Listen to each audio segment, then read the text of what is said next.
தென்காசியில் பெய்து வரும் கனமழை காரணமாக தற்பொழுது குற்றால அருவிகளில் குளிக்க 2வது நாளாக தடை விதிக்கப்பட்டிருக்கிறது. இதுகுறித்தான கூடுதல் விவரங்களுடன் இணைகிறார் எமது செய்தியாளர் கணேஷ்குமார். வணக்கம் கணேஷ்குமார், எத்தனை நாளைக்கு இந்த தடையானது நீட்டிக்கப்பட்டிருக்கிறது? விவரங்களை பகிர்ந்துக்கோங்க. வணக்கம் பிரபாவதி. தமிழகத்தில் பல்வேறு மாவட்டங்களில் வளிமண்டல கீழ்த்தடுக்கு சுழற்சி காரணமாக கடந்த 2 தினங்களாக தொடர்ந்து கனமழை பெய்து வருகிறது. இதேபோன்று தென்காசி மாவட்டம் முழுவதுமாக 2 தினங்களாக தொடர்ந்து கனமழை பெய்து வருகிறது.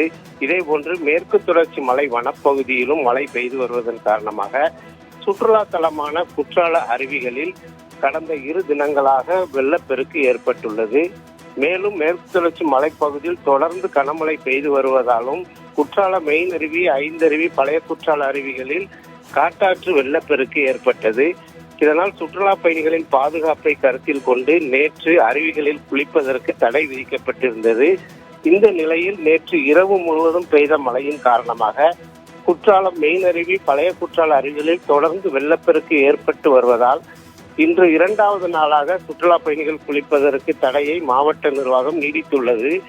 இருந்த போதிலும் குற்றாலம் ஐந்தருவியில் நீர்வரத்து சீராக இருப்பதால் அங்கு மட்டும் சுற்றுலா பயணிகள் குளிப்பதற்கு அனுமதி வழங்கப்பட்டுள்ளது. பிரபாவதி,